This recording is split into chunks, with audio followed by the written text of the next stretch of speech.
Alright, what's up you guys? Welcome back to my channel. If you are new here, my name is Taylor. This channel is all about lash extensions. If you're new, subscribe. Check out my videos, subscribe. If you're a lash artist, I'm sure you will find this channel useful.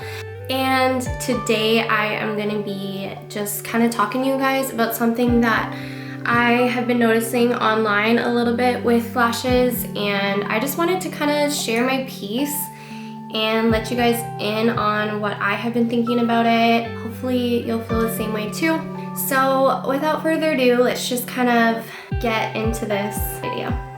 We are lash artists, we are not lash robots. And what I mean by that is we've all taken lash courses and you guys know, obviously, we're taught the safe way to lash, but at the same time, there is also room for people to get creative, for people to find their niche, for people to find what type of lashes they're passionate about producing, the kind of sets that they really feel their hearts go into. And here we are in these Facebook groups bashing other people's works. Oh, that's too long, and that's too heavy, and that looks ugly, and I don't know who the hell would get that, and I would be embarrassed to put that up, and like terrible comments that are quite literally just online bullying. The reality is, how can we say that we are lash artists, guys, and not let people hone their own creative edge? I have a huge problem with this, and I don't think it's right at all. I mean, if you're doing well, you don't need to tear people down. Let's just say that right now. There's different styles of lashing, especially when you get into volume lashes. Let's just go through a couple of them. So I would say there's your really typical Russian volume, like this, you know? There's your kind of Hollywood, California babe, like bougie, bad and bougie girl lashes, kind of like this. There's obviously natural, wispy, classic sets like this, and like that. I've been seeing a lot of very dramatic lashes with like very dramatic long lashes on the top and bottom lashes as well. I'll put an example here. Guys, let people do their thing. First of all, it's not your business, okay? Quite literally, no pun intended. It is not your business. That's not your clients.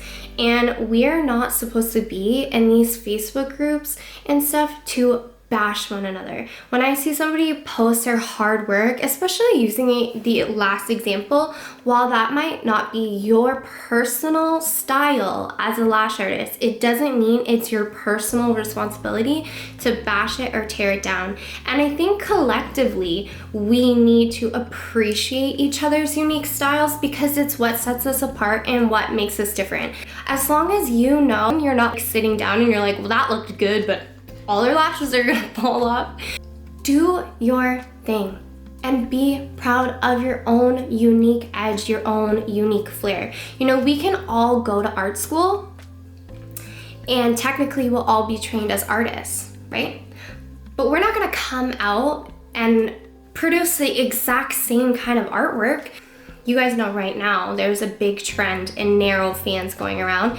But when I was making pro-made fans, there would be some narrow ones and there would be some wide ones. And it was kind of crazy because I kept throwing away some of my wider fans. And then I thought, why am I doing that? I kind of looked at the time, I realized I had been fanning for a long time, and here I was throwing away these wider fans because I was trying to be somebody that I'm like not. And I think it's because a long time ago, I heard on a lash podcast, somebody said, oh yeah, well, if every fan isn't perfect, then you shouldn't be placing it. And what a discouraging thing to hear as a new volume lash artist. Because let's be honest, every fan is not gonna be perfect, especially when you are a new lash artist. I feel like that just sets people up for failure. You just have to experiment with different looks and different styles and find what gives you the most excitement when doing lashes.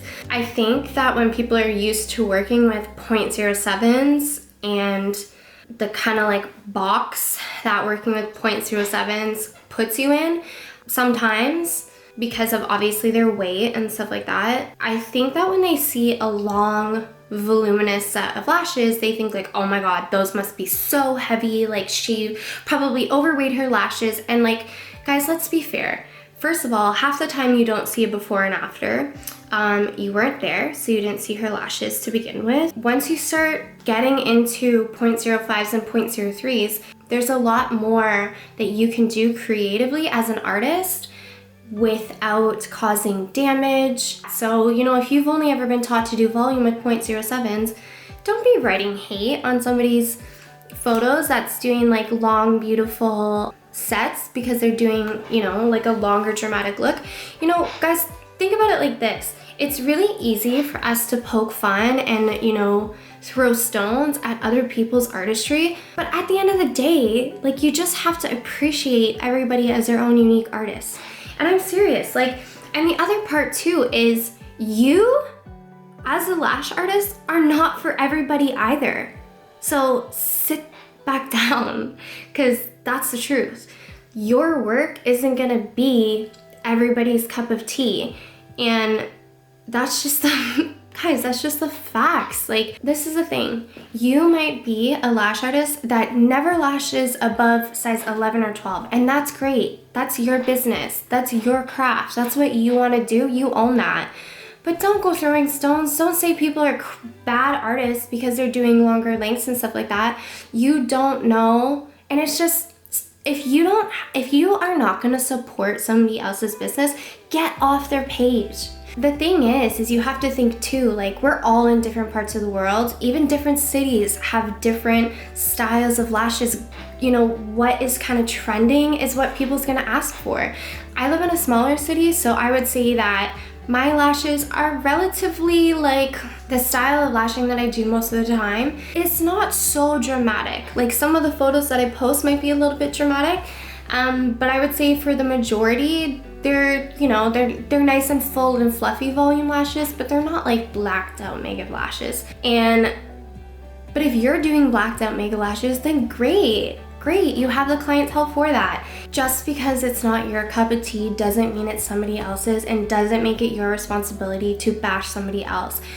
Yes, there's rules and parameters and limits to lashing. We cannot expect people to look at us as artists and try to be like cookie cutter, or expect people to be like these cookie cutter lash artists. It's just, it's not a thing. I hate it, guys. I hate seeing the hate, and I know that I'm just like one person and I can't change the whole game, but you're just hurting yourself. If you've got time to sit on the internet and, you know, put somebody else's work down and have nothing positive to contribute, then you're just hurting yourself. You're wasting your own time. Guys, it's not natural for us to try to hurt other people's feelings. It's just really not. It's not our natural state of being, so don't try to make it like a thing. That's just really shitty and really discouraging thing to do, so don't do that.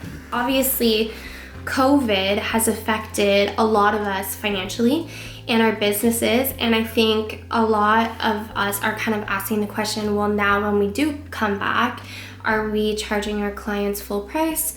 Are we giving them discounts? What's the right thing to do? And I think what I want to encourage you guys to do is make that decision based on your personal financial situation and your personal clientele. I would say if you're new, you're still trying to build a clientele, then maybe it's worth considering coming out with a promotion. It's ultimately only you know your clients and how you can kind of guess and gauge that they're gonna take it. But also on the flip side of that, you guys gotta consider that your clients haven't been getting fills for like fill after fill at this point. So while other people are offering discounts and stuff like that, don't feel like that has to be the right choice for you, that you have to come out and compete like that. Because when you think about it from your client's financial perspective as well, they haven't been having to get fills. So is it really different if they have to pay for a full set? Do you know what I'm saying? This is hard times, right? This is hard times. So when people come back, they're not gonna have as much money and stuff like that. I get that. But I know for me personally, when I come back to work, I'm not doing a discount. And the reason for that is because it's not gonna take me any less time to do a full set. In fact, because I've been off, it will probably take me longer. I'm not using any less product. In fact, I'm probably gonna waste more because I'm a little bit rusty. And you know, you guys know this. On a Monday, you're slow, and by Thursday, you're whipping through sets, right? So for me personally, I won't be offering a discount. And you know what? I'm gonna be brutally honest with you guys, because I'm not getting paid right now. So I'm not gonna come out and, you know, try to do my clients the financial favor of all of these discounts, because the reality is I haven't been working either. You know, this is a hard thing for everybody. So you just have to make the choice that's right for you.